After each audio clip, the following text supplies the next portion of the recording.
안녕하십니까? 역사의 숨결과 문화의 깊이를 탐험하는 시간입니다. 한국사 속에서 최고 권력자의 자리, 즉 왕좌는 언제나 가장 높은 영광의 상징이자 동시에 가장 위태로운 고독의 공간이었습니다. 한 사람의 어깨에 국가의 명운이 걸리고 그의 모든 결정은 역사의 한 페이지를 장식하게 됩니다. 오늘 우리는 현대 정치의 한 중심에 있는 인물을 정치적 분석이 아닌 우리 민족의 오랜 지혜이자 또 다른 관점인 기운과 운세라는 프리즘을 통해 들여다보고자 합니다. 이 이야기는 특정 인물에 대한 지지나 비판을 넘어 권력을 쥔 한 인간이 겪게 되는 운명적 흐름과 내면의 고뇌를 살펴보는 문화적 탐구의 시간이 될 것입니다. 본격적인 이야기에 앞서 저희가 전하는 지식과 통찰의 여정이 여러분의 삶에 작은 울림을 준다면 구독과 좋아요로 마음을 표현해 주십시오.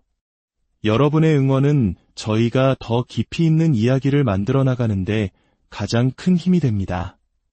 한 시대의 국민들은 변화를 갈망했습니다. 지치고 힘든 현실 속에서 새로운 시대를 열어줄 강력한 리더를 원했습니다. 그리고 그 열망은 한 인물을 가장 높은 자리, 이른바 현대의 용상에 올려놓았습니다. 수많은 어려움과 역경을 딛고 마침내 정상에 오른 그의 여정은 한 편의 드라마와도 같았습니다. 국민들은 그에게 큰 기대를 걸었습니다. 하지만 권력의 자리는 수많은 시험의 연속입니다. 얼마 지나지 않아 그의 한 결정이 온 나라를 떠들썩하게 만들었습니다. 바로 광복절 특별 사면이었습니다. 특히 우리 민족의 가장 아픈 역사인 위안부 할머니들의 아픔을 이용하여 사리사욕을 채운 인물을 사면 대상에 포함시킨 것은 많은 국민들에게 큰 실망과 분노를 안겨주었습니다. 우리에게 위안부 할머니들은 단순한 역사의 피해자가 아닙니다. 그분들은 우리 민족에 찢겨진 자존심이자 반드시 우리가 보듬고 지켜내야 할 살아있는 역사 그 자체입니다. 그런데 그런 할머니들의 고통을 외면한 인물을 국가적 대의의 이름으로 용서한다는 것은 국민 정서상 도저히 받아들이기 힘든 일이었습니다.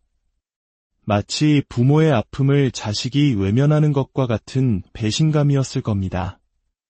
이 사건은 그가 쥔 권력의 무게와 국민의 마음을 읽는 섬세함에 있어 첫 번째 중대한 실책으로 기록되었습니다. 그렇다면 이 인물은 본래 어떤 기질을 가진 사람일까요? 영적인 관점에서 그를 들여다보면 그는 한번 칼을 뽑으면 무엇이든 뿌리까지 뽑아내고야 마는 집요하고 강력한 에너지를 지닌 인물입니다. 한번 목표를 정하면 수단과 방법을 가리지 않고 쟁취하려는 의지가 하늘을 찌릅니다. 머리 회전 또한 비상하여 이기를 기회로 만드는 능력도 탁월합니다. 하지만 그는 함부로 칼을 뽑지 않습니다. 신중하게 상황을 관망하다가 결정적인 순간에 움직이는 전략가적 기질도 가지고 있습니다. 그러나 이러한 강한 고집과 자기 확신은 때로 독이 되기도 합니다.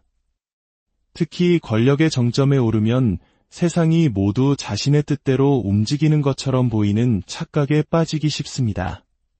국회의원 시절 바라보던 세상과 모든 것을 결정할 수 있는 최고 권력자의 자리에서 보는 세상은 전혀 다를 수밖에 없습니다. 나는 다르다고 생각했던 초심은 권력이라는 거대한 용광로 속에서 쉽게 변질될 수 있는 것이 인간의 나약함이기도 합니다. 더 큰 문제는 그를 위협하는 가장 날카로운 칼날이 외부가 아닌 내부에 있다는 점입니다. 지금 그의 주변에는 웃으며 악수하지만 등 뒤에는 비수를 품고 있는 이들이 있습니다. 같은 당, 같은 울타리 안에서 그의 자리를 호시탐탐 노리는 경쟁자들이 분명히 존재합니다. 조선시대 당파 싸움이 그러했듯 한국 정치사에서 가장 무서운 적은 언제나 가장 가까운 동지였습니다. 그는 지금 누구도 온전히 믿을 수 없는 깊은 고독 속에서 홀로 싸우고 있는 형국입니다. 소리 소문 없이 다가와 뒤통수를 칠 수 있는 배신의 기운이 그의 주변을 감돌고 있습니다. 그렇기에 지금 그에게 가장 시급한 과제는 바로 사람 관리, 즉 곁에 있는 인물들을 옥석을 가려 정리하는 일입니다. 진정한 충신과 간신을 구분해내지 못한다면 어렵게 쌓아 올린 성은 한순간에 모래성처럼 무너져 내릴 수 있습니다. 그의 내면을 깊이 들여다보면 겉으로 보이는 당당함과는 달리 말 못할 고뇌와 불안감으로 가슴이 답답한 상태입니다. 언론의 스포트라이트, 수많은 카메라 앞에서 그는 완벽한 모습을 보여줘야 하지만 밤이 되면 언제 어떻게 추락할지 모른다는 불안감에 휩싸여 홀로 소가리를 하고 있을 것입니다. 그는 자신의 속내나 개인적인 약점을 절대 드러내지 않는 자존심과 명예를 목숨처럼 여기는 인물입니다. 그러나 그 강인함 이면에는 깊은 외로움이 자리 잡고 있습니다. 운의 흐름으로 볼 때 올 하반기부터 그의 기운은 점차 하락세로 접어들고 있습니다. 지지율 하락은 단순히 시작에 불과할 수 있습니다.